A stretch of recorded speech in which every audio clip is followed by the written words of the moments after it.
Buenas tardes, amigas y amigos, estamos aquí en otro programa más de Palabra de Mujer, como siempre trayéndoles temas de interés a la comunidad. Precisamente nos encontramos nosotros aquí con un amigo de la casa, lo conocemos de hace mucho tiempo, el doctor Fabricio González, juez 14º de lo civil, que nos acompaña esta tarde para conversar con nosotros, como siempre lo hacemos en Palabra de Mujer, pero a la vez orientarnos. Esta vez hablaremos de un tema para muchos difícil de afrontar, difícil de llevar y todo un mundo nuevo cuando la gente dice, pues bueno, me voy a divorciar, ¿por dónde empiezo? ¿A dónde yo voy para que me ayuden con eso? Todas esas inquietudes y preguntas las vamos nosotros a tratar de contestar la tarde de hoy. ¿Cómo está, Fabricio? Buenas tardes, bienvenido a su programa Palabra de Mujer. Jessica, muchísimas gracias por la invitación. A los amigos televidentes, muchísimas gracias. Quiero en primer lugar felicitarte y felicitar al programa. Creo que es un espacio muy oportuno en donde podemos difundir un sinnúmero de particularidades del día a día, no solo creo de ustedes las mujeres, sino también de todas las personas que de una u otra manera se ven vinculadas e identificadas con este tipo de temas. Claro que sí, muchísimas gracias, Fabricio. Exactamente. Nuestro programa va dirigido a la mujer y la familia, a todo el núcleo familiar, porque si una persona está bien dentro del núcleo familiar, yo creo que todos estamos bien, el hijo, los esposos y de todo nivel. Así que Palabra de Mujer, ustedes ya saben, es un programa familiar. Fabricio, a tu despacho, bueno, han de ir un sinnúmero de demandas, pero las personas han de decir, pues en estos momentos, bueno, lamentablemente ya no va más, el matrimonio, ¿a dónde recurro? ¿Dónde empiezo? Necesariamente necesitan ustedes de un abogado para empezar una demanda de divorcio. Si el divorcio que nosotros ya hemos decidido entre los cónyuges es consensuado, estamos hablando de un divorcio de mutuo acuerdo. Claro, si el divorcio es algo que tenemos un inconveniente, uno de los dos se ha ido de la casa, pone la demanda y el otro recién es notificado y citado. Es un divorcio controvertido. ¿Son los dos únicos figuras de divorcio que tenemos en nuestro país? Correcto. Bueno, debemos partir un poco desde la antítesis de ese divorcio, ¿no? Que es el matrimonio. El matrimonio es una de las instituciones más importantes que tiene la sociedad, no solo en nuestro país, en todo el mundo. El matrimonio básicamente es el centro, es la célula de donde se deriva un sinnúmero de particularidades. Y mira lo curioso de esto. El matrimonio no solo es la institución jurídica de la unión de dos personas, como lo dice la legislación, un contrato por el cual ambas partes se comprometen a procrear, a auxiliarse mutuamente.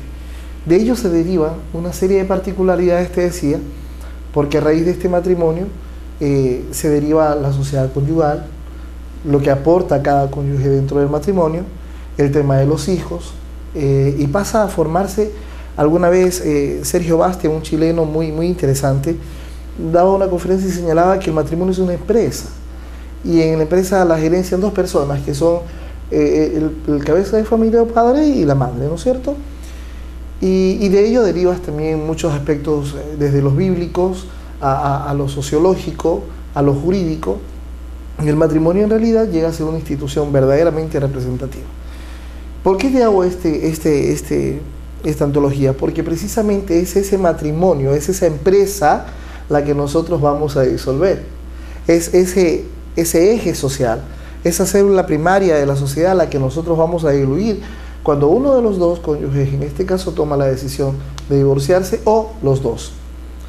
Y esa figura parte como una de las causales el divorcio. Obviamente que esta empresa o este matrimonio, como nosotros lo podemos concebir, tiene algunas particularidades para la cual se disuelva. Puede ser la muerte de uno de los cónyuges, lamentable hecho, pero también puede determinar la inexistencia de esta institución. Puede ser la privación de la libertad de uno de los cónyuges, puede darse alguna particularidad, por ejemplo, mira qué especial es nuestra legislación, que si dentro del matrimonio uno de los cónyuges adquiere una incapacidad física o una incapacidad mental, no puede disolverse esa relación, no puede terminarse ese matrimonio. Mira la garantía que ya existe, porque probablemente nos casamos con nuestras capacidades cognitivas correctas, pero resulta que un caso fortuito determinó que tenga una incapacidad o me vuelva una persona interdicta. Un accidente, un accidente, cualquier situación, no te obliga a ti a divorciarse, pese a cualquier otra situación. Es decir, hay un sinnúmero de connotaciones, pero entre todas ellas aparece una, tal vez la más sencilla, más objetiva, pero también la más difícil de todas, que es el divorcio. Y el divorcio, pues como ya lo dije, es una forma legal de terminar nuestra relación, nuestra empresa o nuestro matrimonio. El divorcio tiene dos frentes, el de mutuo acuerdo, como tú bien lo señalaste, y el controvertido, contencioso. Y bueno, es un tema muy difícil de afrontar, porque no es una decisión sencilla. Tú no te casas pensándote en divorciar mañana. Jamás. Tú no tomas una decisión del divorcio porque mañana Juan llegó al mes de matrimonio, se quedó de parranda con los amigos y llegó tarde, y al otro día no le vas a presentar la demanda de divorcio. O sea, viene un conjunto de cargas importantes, objetivas, digo yo, y muy concienzudo, muy concienzudo, porque existen efectos a terceros, efectos patrimoniales también, efectos emocionales y psicológicos. Y partamos entonces de la decisión de un mutuo acuerdo. Este divorcio de mutuo acuerdo a la vez tiene dos frentes también. Que es aparentemente el más sencillo, porque están de acuerdo, aparentemente. Aparentemente. Así es. Y allá voy a las particularidades que puede derivarse de ese matrimonio, a las amigas y amigos televidentes que quizás están tomando esa decisión. Primero, esa decisión tiene que estar cargada de una profunda convicción de que eso es lo que quiere para usted.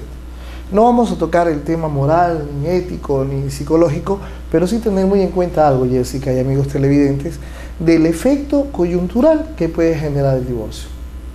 Y yo voy a ser puntual en dos frentes muy precisos. El uno en el tema patrimonial y el otro en el tema de los hijos, como tú muy bien lo sabes. Entonces, este mutuo acuerdo decía yo, debe estar cargado de una profunda convicción de ambas partes, de los dos gerentes de esta empresa matrimonial. Profunda convicción, estar completamente claros de lo que van a hacer. Y lo que van a hacer es dar el sí al divorcio. Pero este sí no es sencillo.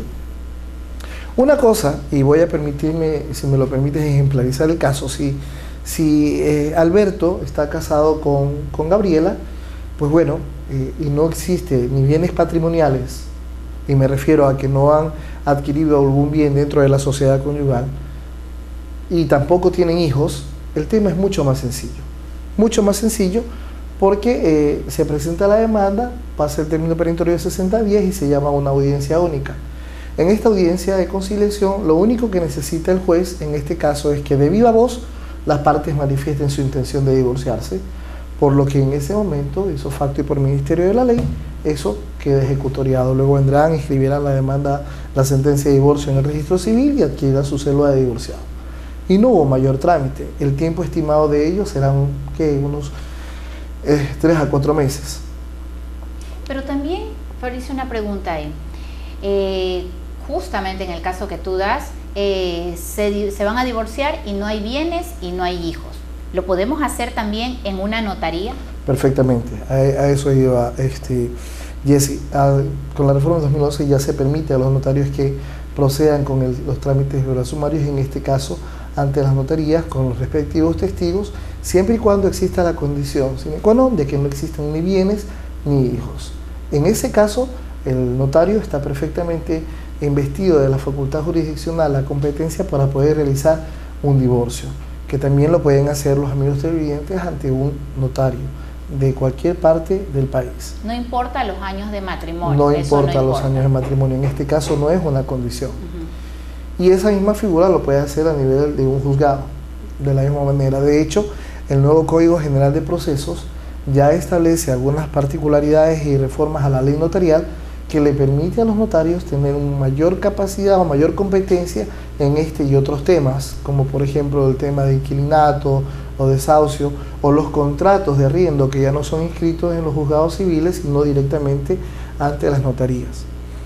Te decía el caso del mutuo acuerdo de Alberto y Gabriela, cuando no existe ninguna otra coyuntura. Viene la otra posición, en el caso de que exista el mutuo acuerdo y tengamos bienes. no hijos, bienes. Bien. Habrá que determinar qué tipo de bienes, si son o no de la sociedad conyugal.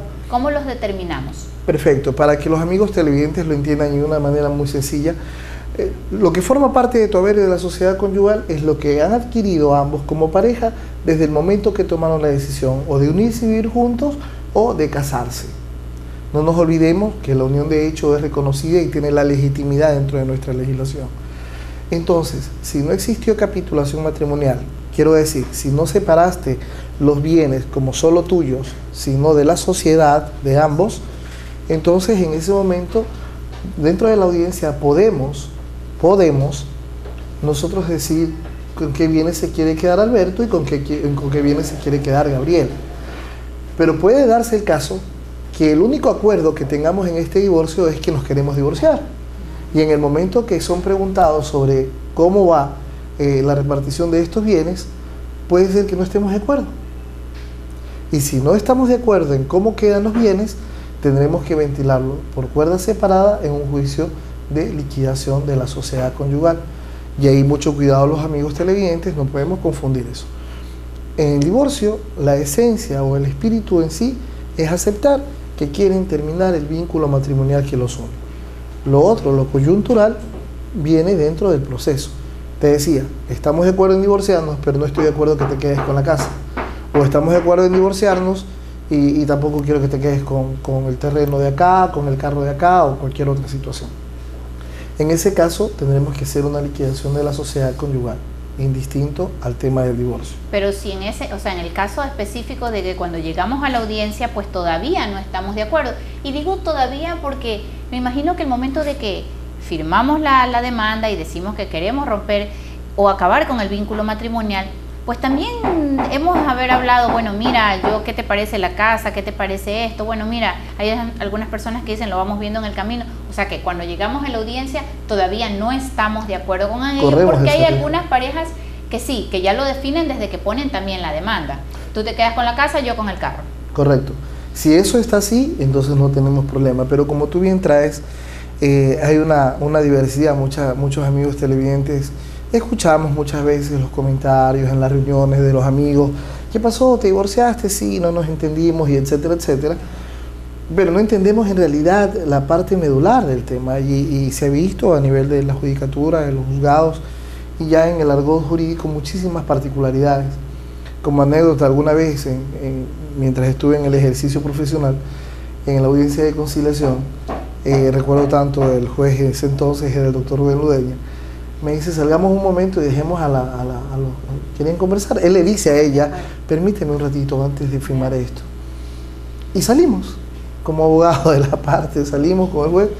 Al cabo de 5 minutos que ingresamos, eran llorando en abrazos y besos, arreglando la situación y no hubo necesidad de divorciarlos. Es decir, el verdadero espíritu de la audiencia de conciliación es eso, es estar a un segundo, sí, tratar de conciliar y es deber del juez llevar a ello, ¿no?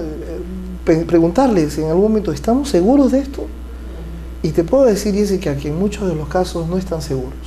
Actúan con un sentimiento de rencor, de animadversión a la pareja, por el hecho o el efecto de lo que causó esa decisión. Pero aspiramos siempre que en el momento que se van a divorciar, ambas partes lo asuman. Y eso también poco se da. Porque si Alberto, poco. Sí. Yo te iba a decir, se da poco, porque cuando ya llegan, en la práctica, se ha dado poco que el juez, yo lo conversaba con mi mamá hace algún tiempo, pues no, ella decía, pues bueno, antes te decía, a ver señora, usted está decidida todavía y esto. Yo le digo a mi mamá, en el libre ejercicio, en lo que yo llevo, se ha dado muy poco. Los jueces se olvidan de esa parte del espíritu, como tú dices. Por eso se llama audiencia de conciliación. Así es. Esos son tus últimos momentos de arrepentirte o de reflexionar. Y quiera que no, una de las dos partes está la expectativa de qué va a decir el otro. Entonces, imagínate que van de mutuo acuerdo y Alberto y Gabriela, que los hemos tomado como ejemplo, Alberto dice no y Gabriela estaba decidida. ¿Cómo crees que se va a sentir ella? O que el otro diga en ese momento, no estoy seguro. O sea, es un punto, es un hilo muy fino, ¿no? Y hay que tratarlo como tal. Y el juez debe conllevar a eso. Y si por ahí vemos que hay una cierta expectativa, me ha tocado en el ejercicio de mi cargo, alguna vez escuchar que ella le decía, pero si tú mismo no dices nada, o sea, deja la ventana abierta.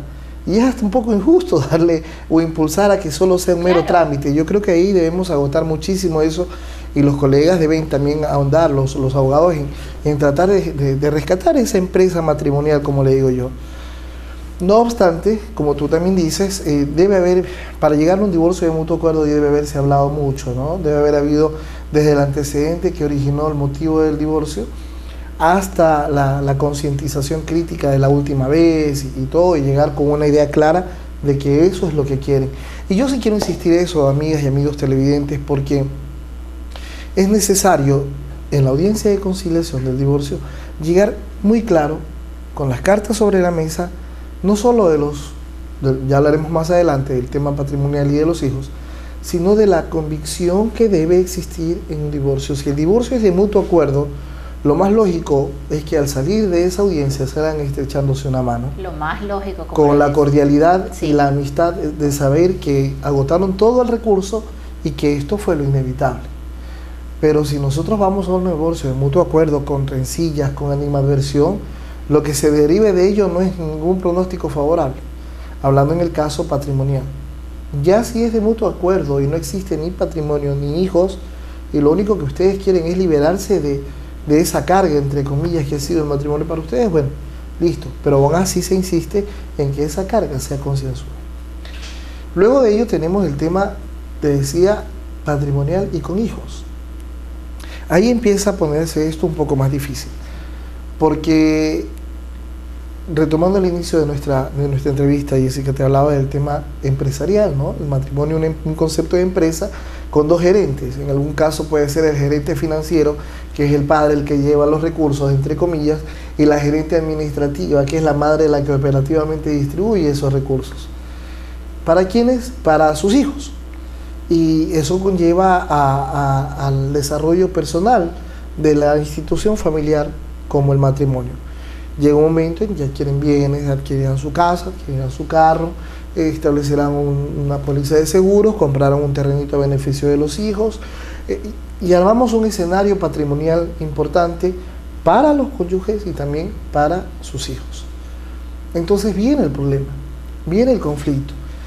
Asumamos que ese conflicto es consabido y que ambos deciden de mutuo acuerdo dar por terminada esa relación matrimonial. Asumamos también que dentro de ese concepto de mutuo acuerdo han decidido distribuir los bienes, y asumamos también que en el tema de familia han acordado cuáles son las pensiones alimenticias que deberán pasarse o sufragarse a los menores, o cuál es la situación de los menores y de los bienes, con el tema de la regulación de visitas y todo, que ya particularizaremos más adelante. Si eso fuese así, sería extremadamente sano para todos. Pero sucede que en muchos de los casos estamos de acuerdo en el divorcio, en eso sí estamos de acuerdo, pero en cuanto a los bienes no. Entonces haremos un trámite de liquidación de sociedad conyugal. ¿Y cómo hablamos con los niños? Dice ella. No, que los niños los quiero conmigo. Bueno, la ley establece que los niños se quedarán con la madre, salvo ciertas excepciones o particularidades, ¿no? Y comienza una batalla ahí, y yo no quiero pasarte esto, y yo quiero que el niño esté conmigo a esta hora, no, pero tiene que ser a la hora de acá. Y comenzamos a ser tan crueles, digo yo, que involuntariamente afectamos a un tercero que jamás pidió el divorcio de sus padres, que ni siquiera les pidió nacer, simplemente eso, partiendo desde ahí, y que es víctima de ese daño colateral directo, porque a Alberto y Gabriela, que los hemos tomado como referencia, tomaron su decisión. Ellos quieren divorciarse, pero Alberto chiquito o Gabriela pequeña ni siquiera se lo preguntaron. Así es. Y ellos son los que van a tener que aceptar ver a su papá a determinadas horas, o aceptar que lo que el papá le da pueda satisfacer sus necesidades. Entonces es un tema muy delicado, y cuando eso no sucede, dentro del divorcio se abre la causa a prueba, ¿sí? En donde ya serán las partes las que en este litigio, ojo, mira cómo se va transformando esto, de la decisión de un divorcio por un mutuo acuerdo. En cuanto al divorcio, quiero ser enfático en eso, el mutuo acuerdo es si ambos están de acuerdo en divorciarse. Lo otro viene atrás, el tema patrimonial y el tema de los hijos. Y estamos de acuerdo en que se divorcien, pero no se ponen de acuerdo en el tema coyuntural que son los hijos y el patrimonio. Imagínate, alimentos, visitas y todo esto eso. comienza a armarse un paquete jurídico terrible, Sí. porque tendrá que regularizar la tenencia por cuerda separada, la pensión de alimentos por cuerda separada, la liquidación de la sociedad por cuerda separada. Las visitas por cuerda separada. Y eso, tú sabes que siempre una confrontación, un litigio genera animadversión entre las partes. Consecuencia de eso, quiero ver a mi hijo. No, ahorita no puedes porque no ordenó la jueza. Necesito que me mandes $100, no tengo 100, tengo 80, te pongo una boleta. Y generan una serie de circunstancias sociales que, bueno, como te dije, no es el tema de la materia, pero sí creo que es el espíritu y el deber ser que los abogados, la sociedad en general, los amigos televidentes deben tomar en cuenta el efecto colateral de este divorcio. No es tan sencillo la sola voluntad de divorciarme, no es tan sencillo la sola voluntad de desprenderme de todo por mi tranquilidad, entre comillas, o porque ya no quiero tener tal o cual problema. Y entonces ahí, como te decía, se abre una causa prueba en donde tendrán que demostrar las partes si lo que Gabriela pretende como alimentos para su hijo es lo que corresponde, si la regulación de la tenencia o el tiempo es lo que corresponde. Imaginemos un cuadro de un niño muy pegado a su padre, extremadamente pegado a su padre, y que lamentablemente tenga que separarse.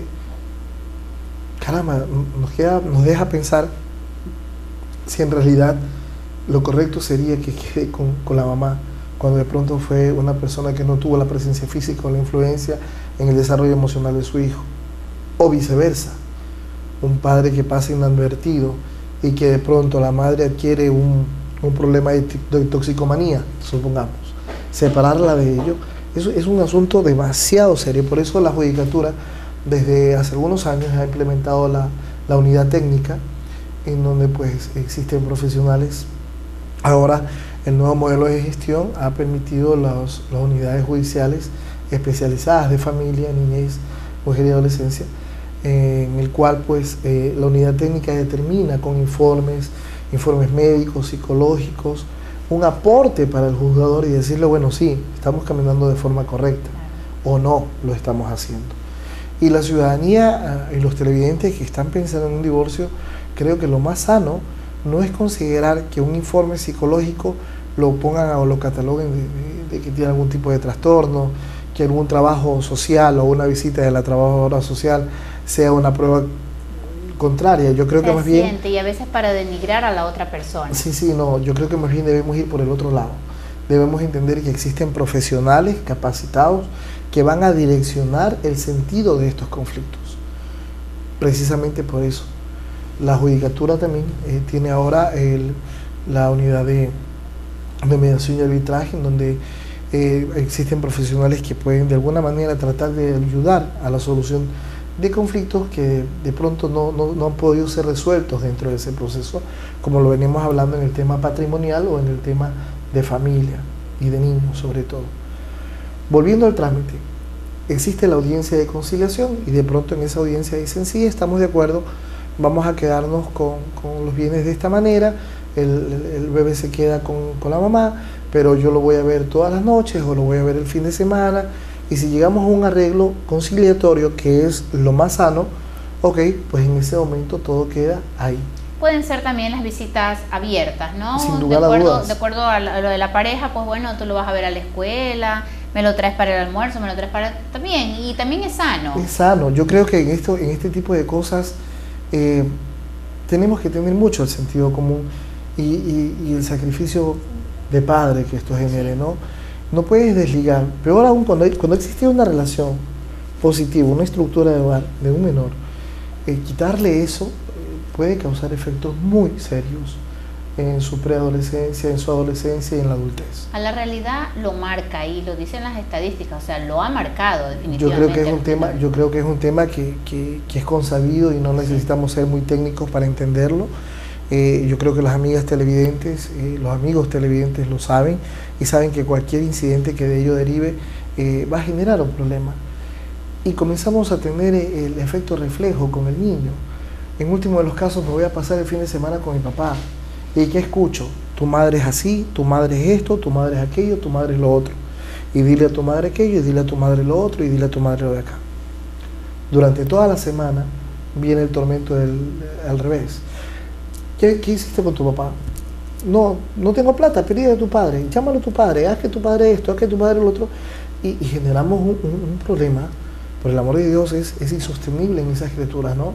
El escuchar cómo su corazón se tiene que partir con dos cariños distintos en circunstancias totalmente diferentes. Entonces yo creo que es una situación muy madura, muy positiva, el que los padres sean amigos. Ok, no somos esposos, pero somos amigos porque tienen una razón de ser. Es tu hijo. Que tu hijo mañana tiene un evento académico en la escuela. Ok, no vamos como padres, perdón, no vamos como esposos, pero vamos como amigos a representar a que su hijo se sienta respaldado por los dos seres que más le importan. Y si tienes una relación posterior, pues tu relación posterior deberá entender que primero tú eres padre con esa criatura y no puede generarse una animadversión dentro de un marco de respeto y de tolerancia, ¿no? Que es importante, pero eso ya pasa mucho por qué tipo de personas puedan entender esta coyuntura y puedan manejarlo. Por supuesto, no todas las personas tienen esa capacidad de asimilación ni esa capacidad de madurez para decir, bueno, hemos llegado a esto, lo vamos a llevar de tal manera. No todo el mundo, son escasas las personas que tienen ese nivel para poderlo entender. Mira que tienes la opción, dentro de la misma audiencia de conciliación, decir que tienen una tenencia compartida, por ejemplo, que lo tenga la mamá y que lo tenga el padre, sin las restricciones que eso opere. Sin embargo, es importante señalar que dependiendo de las causales o qué originó el divorcio, esto puede suceder. Un ejemplo muy puntual, yéndonos un poquito al otro lado del divorcio causal o el divorcio controvertido. En el divorcio controvertido nosotros tenemos 11 causales por las cuales tú puedes, solo tú, no los dos, tomar una decisión. Ayúdame con eso, Fabricio. Después de este corte comercial vamos a hablar de esas 11 causales y del divorcio controvertido. Volvemos con Palabra de Mujer.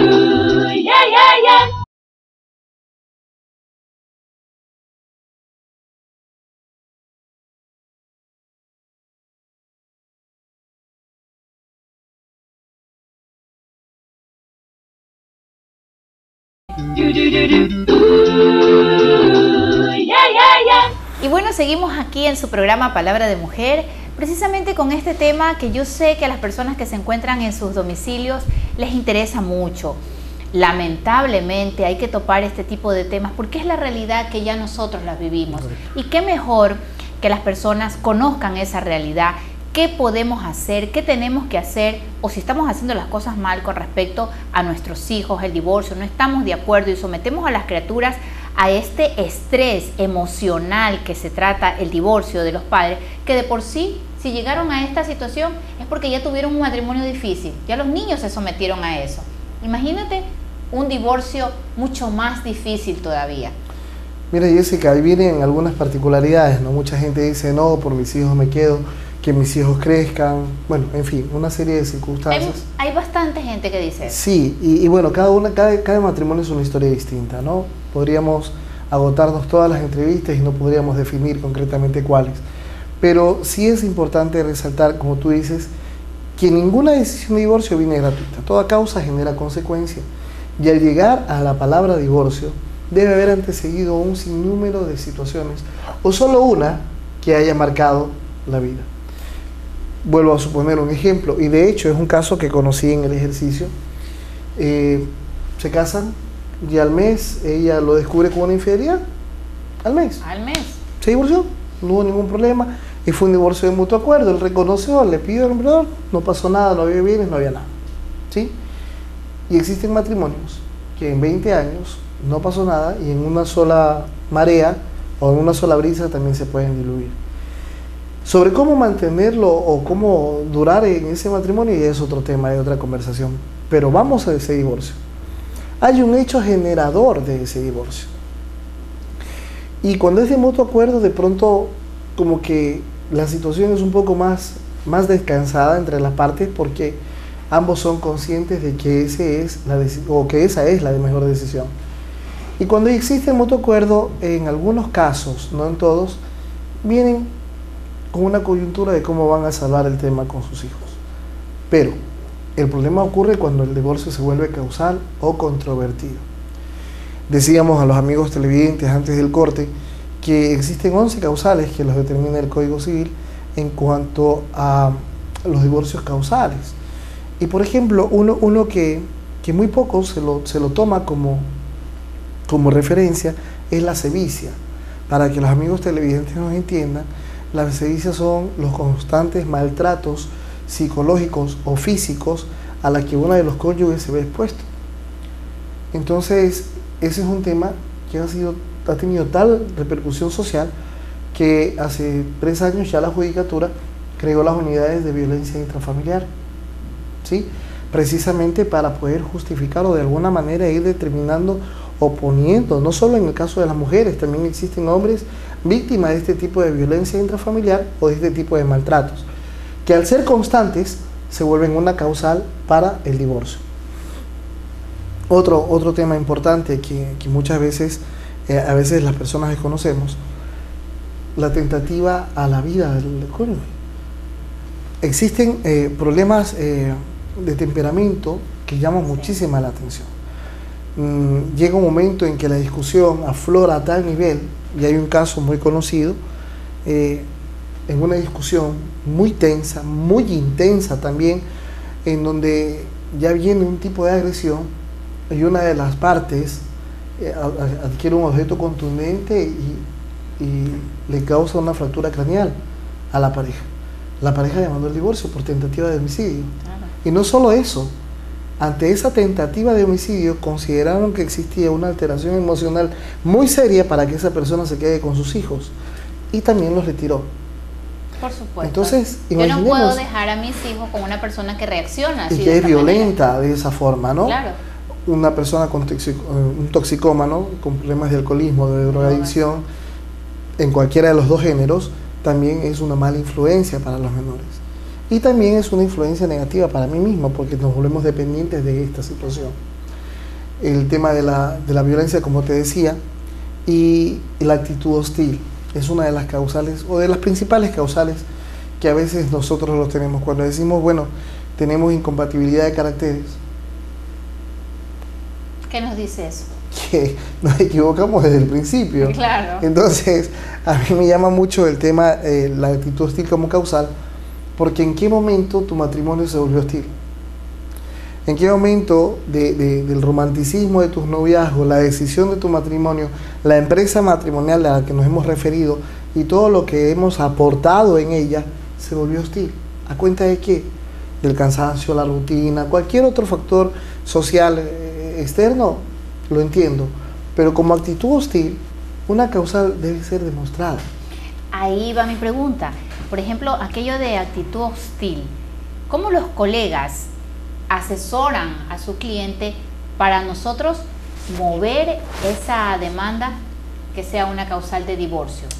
Porque puede pasar desapercibida, inadvertida, de pronto ella diga, mira, sí, a veces no me tomaba en cuenta, yo me cansé de eso, me aburrí, me ignoraba, los dos nos aburrimos, cada uno empezó a hacer su vida por un lado.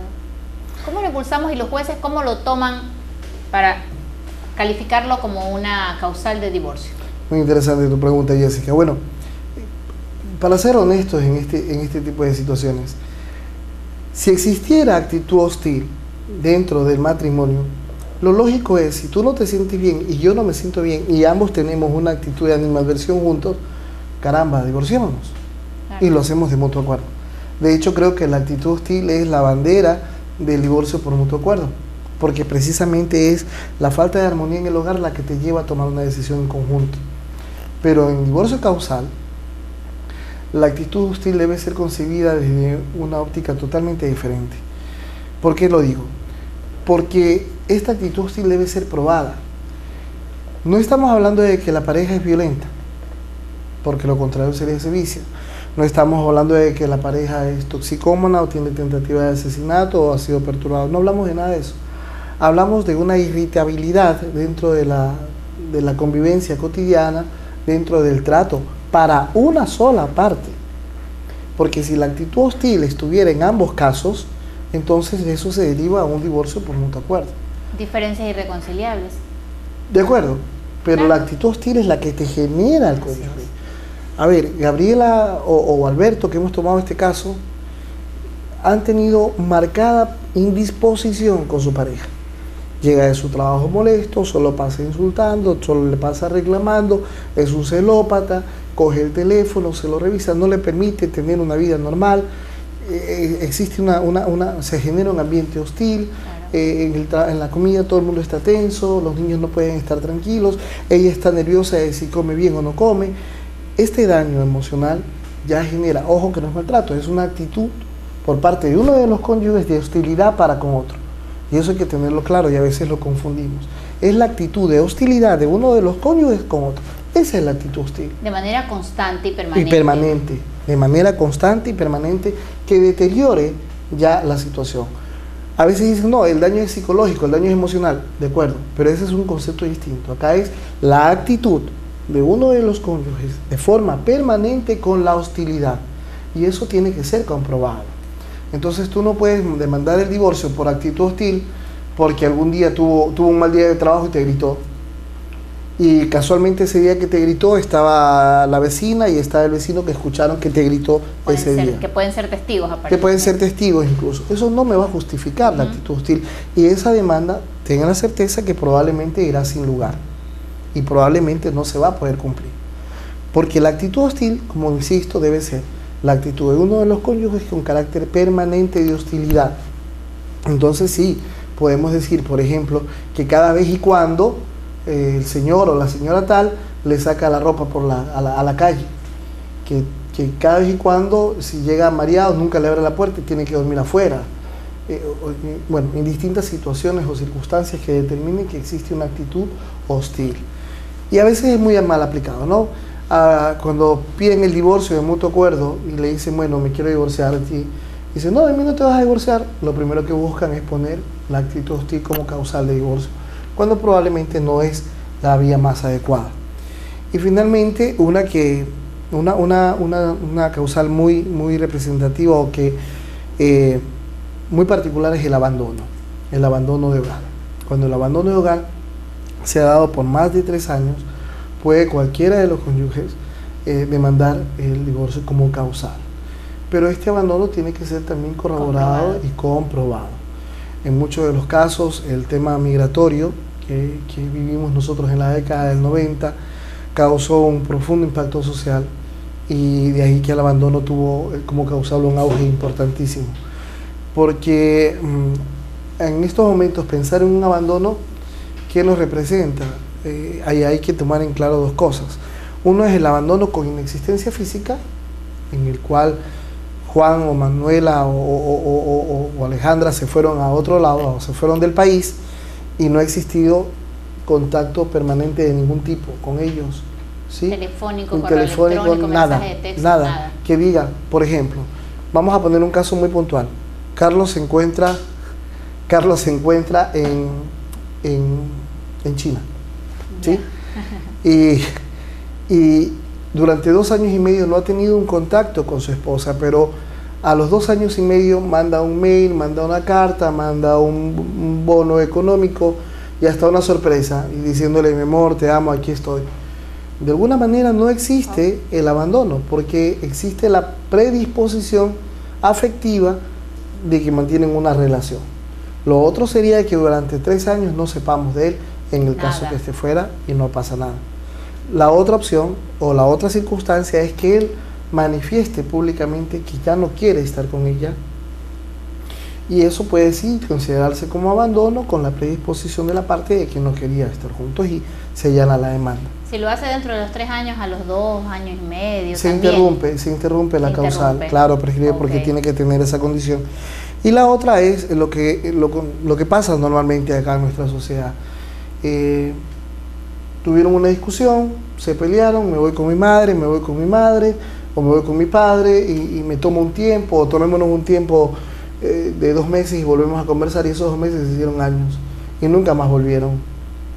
Ese hecho sí puede también considerarse como abandono, porque una de las partes toma una decisión de salir del hogar, indistinto si regrese o no. Esa sola decisión activa el abandono y correrán entonces 3 años si en esos 3 años no volvió al hogar y no tuvieron ningún tipo de relación, ni física ni emocional, de afectiva. Aunque sabían el uno del otro, la vida que hacía, etcétera, pero mientras Correcto. no había contacto, no hay iban contacto, a la casa. no hay ni sentimental, ni físico, ni sexual. ¿Sí?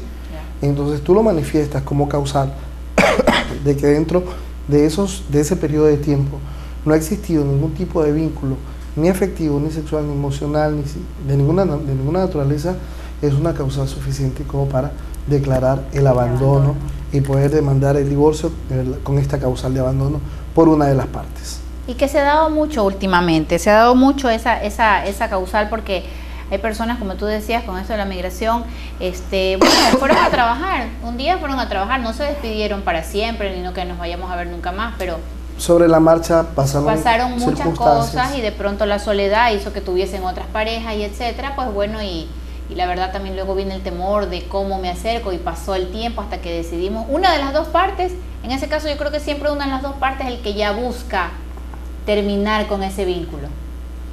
Sobre todo pasa cuando ya tienen una conciencia crítica de qué es lo que quieren. Así es.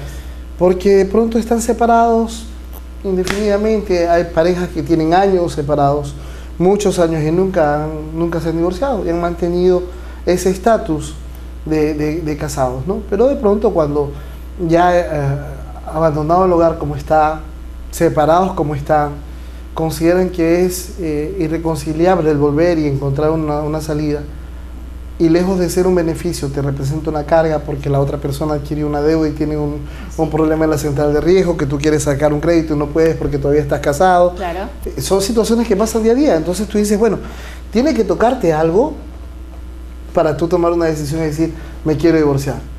¿Pero por qué te quieres divorciar? Porque estamos separados tanto tiempo y porque no puedo sacar un crédito porque tú estás en central.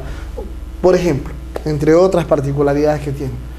Pero lo importante acá, Jessica y amigos televidentes, es lo que manifestaba al inicio. La antítesis de este divorcio es el matrimonio o la unión de hecho. Cuando usted decide casarse o unirse con alguien, usted está adquiriendo el compromiso de crear una empresa, la mejor empresa de su vida. Una empresa que estará llena de alegría con sus hijos, con la sonrisa de ellos. Una empresa en donde irá adquiriendo bienes patrimoniales que serán importantes para los que vienen y para ustedes mismos, un mejor nivel de vida, una decisión de compartir tu vida. Cuando eso no ocurre, aparece el divorcio como una alternativa.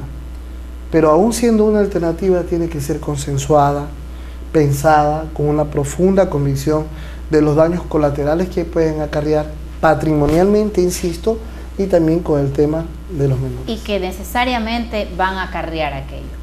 Si hay bienes y si hay hijos, necesariamente, si tú lo has pensado bien, como dice Fabricio, eso va a acarrear un problema inmenso. Seguramente. Dentro de un divorcio controvertido, aún juega, para las personas que nos están viendo en estos momentos y que saben el mundo en el que vivimos, de matrimonios frágiles o de matrimonios con ciertas inquietudes, ¿qué papel juega la infidelidad? ¿Es aún considerada como una causal dentro de...? Claro que sí, el adulterio es una causal considerada dentro del divorcio, pero esta tiene que ser corroborada. Y comprobadísima. Y comprobadísima. Lo que pasa es que corremos mucho riesgo. El desarrollo, la globalización tecnológica está en boga, es la puerta de todo el día. Y eso ha hecho que se dificulte mucho más el tema de corroborar o no un adulterio. Entonces aquí no se trata de que Juanita me contó y la traigo como testigo a Juanita de que lo vio, o viceversa, no se trata Exacto. de eso. ¿Cuáles son las pruebas, por ejemplo, la gente que nos está escuchando, cómo yo compruebo la infidelidad? Un video, fotos. Mira, Jessica y amigos televidentes, generar una expectativa sobre ello es un poco delicado. Aquí la Administración de Justicia o el juez tiene un principio básico que es el principio de la sana crítica. Pero esta sana crítica se encuentra en una ponderación con el nuevo escenario jurídico que vive el país. Conocemos, por ejemplo, que como garantía constitucional está la inviolabilidad a la privacidad de cada persona, el derecho a la integridad. El artículo 84 constitucional establece el principio de dignidad. El 417 de la Constitución establece el principio pro ser humano. El artículo 11 consagra principios de igualdad ante la ley y acción afirmativa.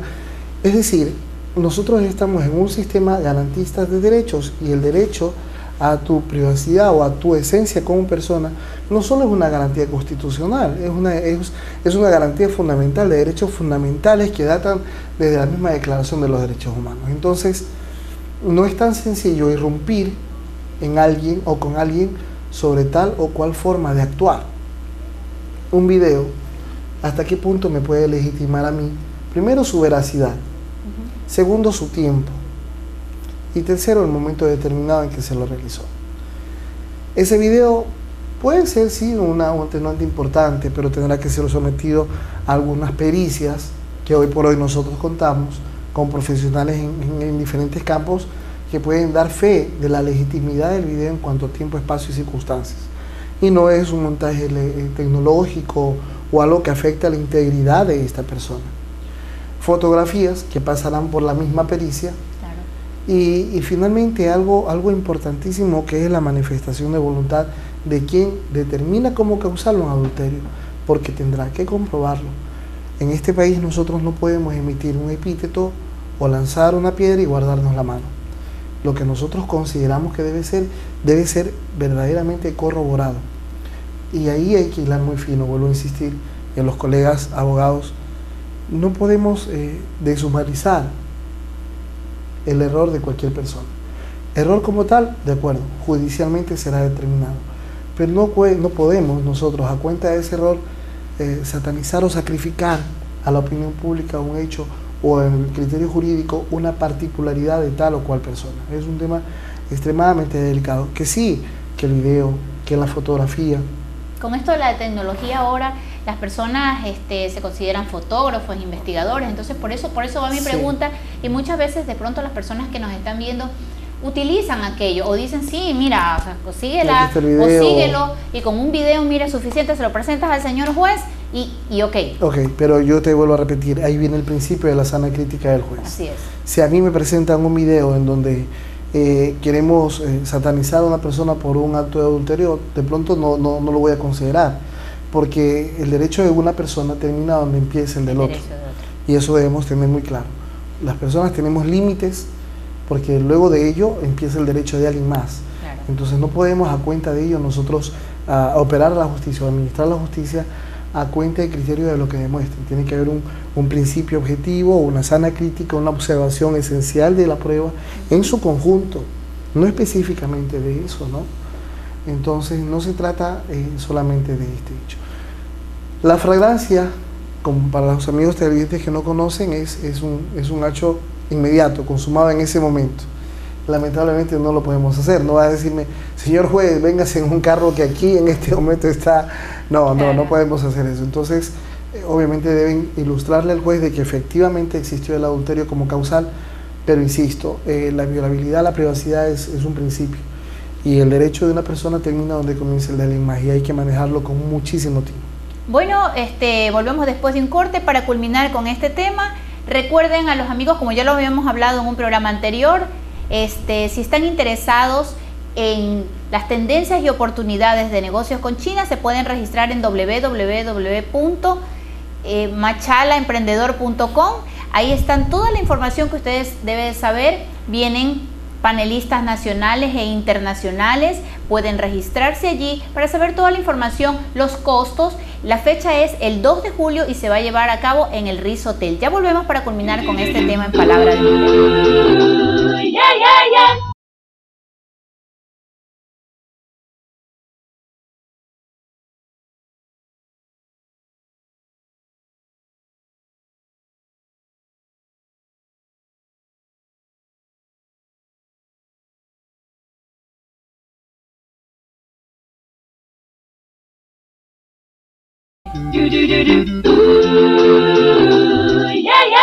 Y bueno, seguimos aquí con la visita del doctor Fabricio González, quien nos ha ilustrado muchísimo con el tema del divorcio. Pero más allá, yo agradezco a los profesionales que vienen aquí. Ya tuvimos a la abogada Vanessa Ceballos, porque son profesionales que no solamente nos ilustran en cuestión de derecho, sino en la parte humana del derecho. Y lo mismo hizo Vanessa, a quien le agradezco y le envío saludos, porque no solamente es aplicar aquellas leyes o a los colegas asesorar al cliente en lo que sí, que debe o no hacer, sino tratar de concientizarlo a las decisiones que se van a tomar, que son decisiones definitivas y drásticas, las que tomamos en el momento del divorcio, del momento de, como lo hablábamos con Vanessa, en alimentos, en la visita a los niños, todo lo que trae este engranaje a la familia, la destrucción de la familia, del asunto psicológico, es toda una... Es un todo, es un todo, sí. Es un todo, Jessica. Mira, yo creo que los abogados somos algo así como superhéroes, ¿no? Y siempre lo digo, no tenemos la super capa, pero existe la falda o el saco como protector. Sí. No tienes los super rayos, pero tienes los códigos de la ley. Y debemos entender que cuando un usuario o un cliente llega a la oficina de un abogado, le dice, tengo un problema. O sea, el abogado igual problema, ¿sí? Sí. Igual solución. Y le dice, tenga, aquí está, hágalo. Y yo sí aprovecho este espacio, que es muy reconocido en la ciudad de Machala, en la provincia de Oro, a todos los colegas, ¿no? Debemos un poco caminar en el sentido humanista de la ley. Los principios consagrados en la Constitución no solamente son meros enunciados. Cuando tú dices la justiciabilidad de derechos, la igualdad ante la ley, la progresividad de los derechos, tiene un efecto abanico muy amplio, y hay que, por efecto de irradiación, abrirnos un poco en ese sentido. Hoy por hoy tenemos en la Corte Provincial de Justicia el Centro de Mediación y Arbitraje, y yo hago un llamado a que agotemos esos recursos. Un recurso que es técnicamente y jurídicamente muy válido, porque lo que ahí se acuerde se eleva en un acta que tiene efecto de sentencia para los amigos televidentes. Entonces, no es que llegamos a un acuerdo, firmas un papel y nada más.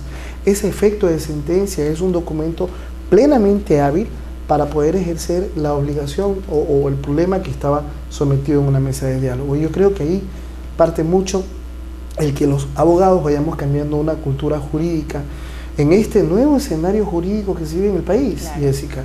Estamos a las puertas, en unos meses ya, de cambiar todo lo que nosotros conocíamos en el aparato civil, con el Código de Procedimiento Civil, el Código de Relaciones Laborales, al nuevo Código Orgánico General de Procesos, donde va a primar la oralidad por sobre todas las cosas.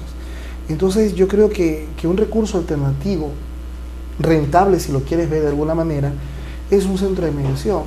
¿Qué mejor que cuando tienes un problema que te lo solucionen pronto? Entonces la Judicatura estamos trabajando mucho en ese sentido, hacia ese horizonte. Sobre todo que te lo solucionen pronto, que haya celeridad, es lo que siempre buscan los usuarios y los colegas también. Sí, estamos en un momento de cambio. Sí. Todo cambio genera resistencia, eso lo sabemos, pero esperamos, yo creo que a los próximos meses vendrán cosas muy importantes que van a permitir satisfacer esa necesidad. Y no me quiero quedar con la idea, te decía que efectivamente cuando llegan estas personas hay que ser éticos. Debemos los colegas ser éticos. Si algo no conozco, si algo no sé, ser lo suficientemente honestos y decirle, vea, estimada señora, estimado señor, considero que debería hacer esto y aquello, pero le puedo garantizar al colega tal que puede realizar. Yo manejo mejor estos temas. Y yo le aseguro, colega, y a la ciudadanía, que esa persona, cuando tenga un problema, acudirá a usted por la lealtad que ha tenido con el cliente. Así es. Y no asume una defensa improvisada, una defensa que en algunos casos no es zapatero a su zapato y se meten en forma equivocada y pueden distorsionar la verdadera intención que tiene este señor o esta señora en el mismo hecho del divorcio. En algunos casos yo conozco colegas de ambos géneros y jueces y toda la gente que está metida en el tema jurídico, que no diluimos un poco más las cosas. Me quiero divorciar. ¿Por qué? Porque él fue así, asado, me hizo esto, me hizo lo otro, o ella de esta manera, no la soporto, no la aguanto. A veces nos equivocamos que esa persona lo único que quiere es que le escuchen. Y si usted reorienta eso y le dice, pero usted está segura, usted considera que un divorcio va a ser lo mejor, aparte del costo que le puede generar el divorcio económicamente, cuánto le puede generar a sus hijos, hay que ser un poco psicólogo en esto y persuadir a su cliente de que tome una decisión correcta. Si advertido que fue, se ratifica, ok, entonces vamos a pelear y morir de pie con el cliente. Pero no podemos hacer... Sobre todo morir de pie, muy buena frase, porque hay unos colegas que, ok, perfecto, cogen el caso, como tú dices, a veces no teníamos conocimiento sobre el área, lo dejamos abandonado al cliente a la mitad del camino, simplemente no podemos o no queremos ya porque no nos interesa el tema. O no nos es rentable porque están dilatando mucho. Sobre todo eso, porque no nos es rentable y lo abandona. Y lo vemos al cliente como simplemente como dinero o algo así, cuando, como lo decías muy bien tú, el cliente viene a tratar de solucionar un problema, problema que no lo deja ni dormir. Así es su situación personal, sí, que te la entregue y la confíe en ti, o sea, te dice, señor, ayúdeme, usted es el único que puede solucionar esto, no es un médico, no es un ingeniero, no es usted, el abogado que tiene que solucionarme este problema que yo mantengo. Y debe canalizarse bien. En las audiencias de conciliación ha habido casos en que los abogados, lejos de persuadir, de aprovechar ese momento de conciliación, se le pregunta a las partes, ¿cuál es su intención? ¿Está advertido el tema del divorcio? Sí, está advertido y queremos divorciarnos. No le dio oportunidad al cliente de expresarse. O sea, tenemos que romper paradigmas. Póngase, ¿sí?, que en el último minuto, como ya lo hemos hablado, ¿quién lo quita? Se llegan a reconciliar. Oiga, yo pagaría más a un abogado que me haga ver que estoy en un error, a que se ratifique en mi fallo. Gastamos mucho tiempo defendiendo nuestros errores más que revalorizar nuestras virtudes. Y eso es un hecho muy marcado, mi querida Jessica. Para terminar, el tema que la mayoría de las personas, bueno, algunas no han llegado al matrimonio todavía y han de decir, bueno, mira, yo vivo en una unión de hecho. ¿Cuál es el efecto de la unión de hecho y la figura de la unión de hecho en estos momentos con nuestra legislación? Es perfectamente responsable.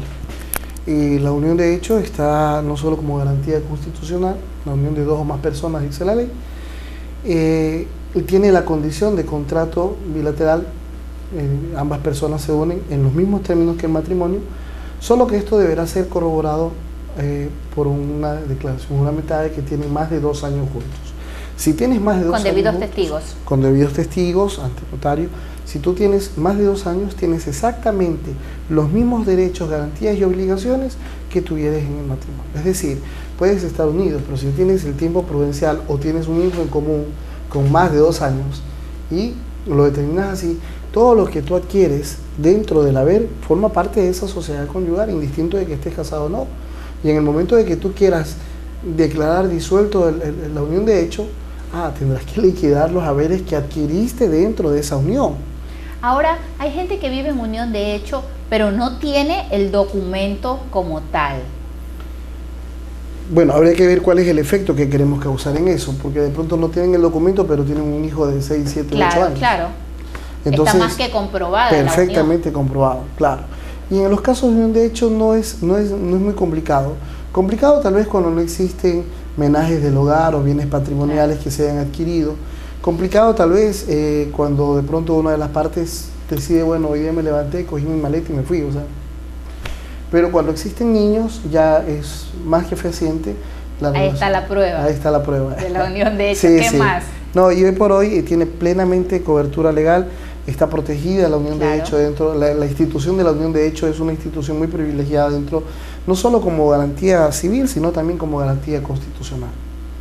Bueno, Fabricio, te agradecemos por haber estado aquí en Palabra de Mujer, hemos aprendido más, esperamos que las personas que estén en la casa pues tomen el dato de todo aquello, que si ven en esta situación pues hemos dado las herramientas, que si ya han agotado todos los demás recursos, estas son las herramientas a las cuales usted debe acudir, lo que usted debe de hacer y sobre todo, como ya lo hablamos aquí, haberlo pensado muy bien, ya sea un divorcio de mutuo consentimiento, como un divorcio controvertido, pues hay niños, hay bienes y tienen que haberlo pensado de manera particular, ¿no? Mantener la empresa matrimonial, como digo yo. Así es. Te agradezco, Jessica. Jessica, muy gentil por la invitación, espero no sea la última. A los amigos televidentes, muchísimas gracias y piénsenlo muy bien. Las veces que sean necesarias no son suficientes. Así es, muchísimas gracias.